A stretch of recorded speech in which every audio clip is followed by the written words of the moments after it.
After driving through Orange County traffic, it's always nice to take a stop at the Vista point just south of San Onofre. Gives you a chance to stretch your legs, and if you're lucky, get to see some wildlife or some Marines in training.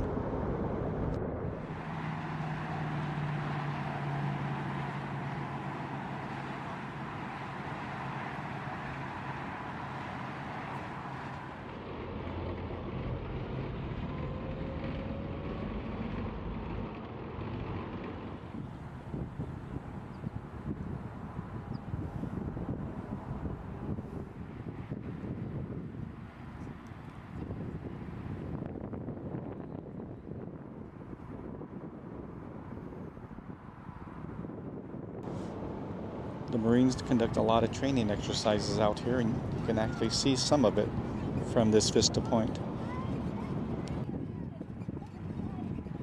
We spent the night at the Wyndham San Diego Bayside, so this morning I'm going to take my walk along the Embarcadero.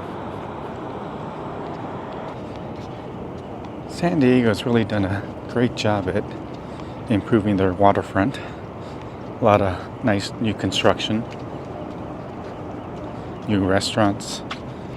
Walking down the Broadway Pier to get a look at North Island.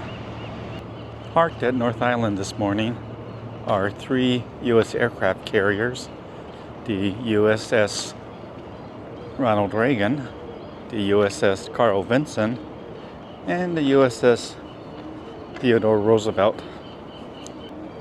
I was actually lucky enough to go on the USS Carl Vinson. Gotta admit, it's an impressive looking ship.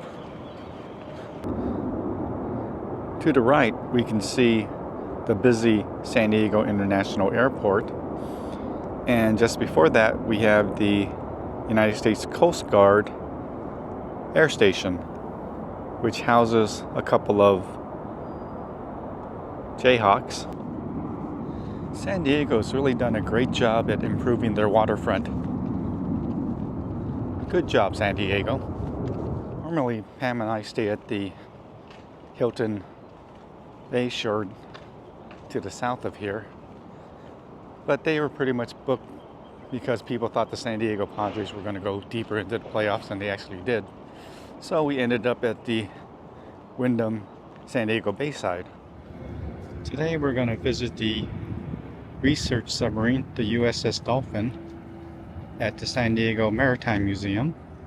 The Dolphin was laid down in November of 1962 and commissioned in August of 1968.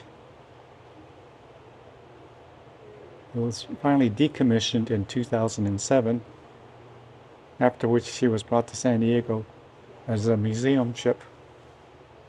The USS Dolphin was a research vessel used by the United States Navy to try out new hardware and techniques in submarine warfare. And we're going to take a look through the periscope.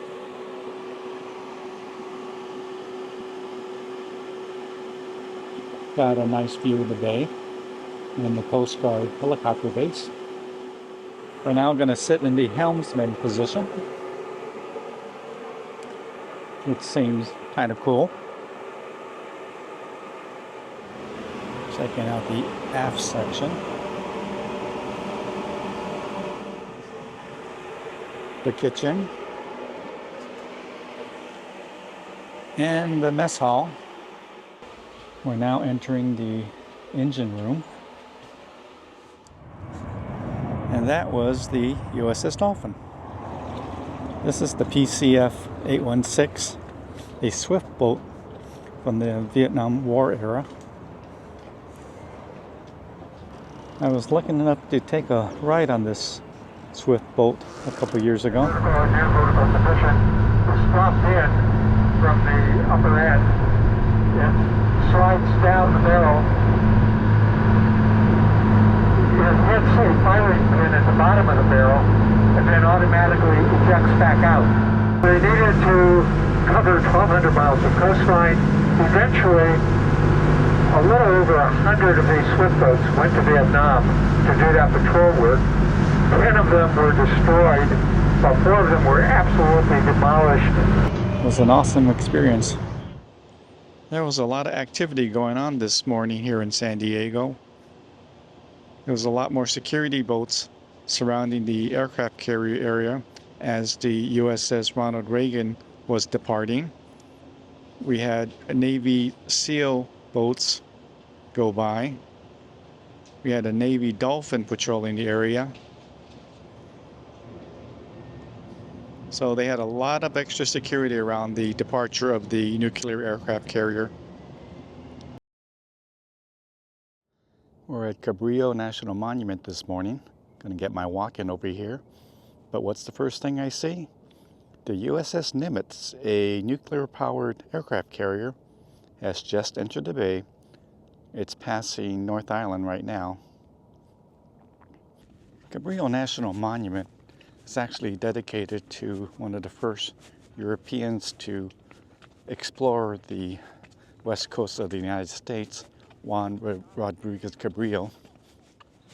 The visitor center at Cabrillo National Monument is pretty cool. They have a nice little museum on the explorations by Cabrillo.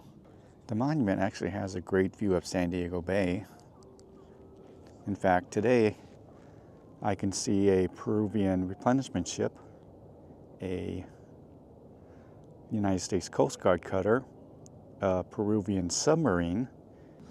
Another interesting ship in the bay this morning is the Japanese aircraft carrier, the Kaga.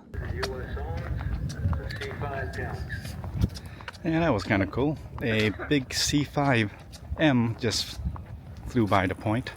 Actually seen more than I expected on my morning walk at Cabrillo National Monument, aka Point Loma.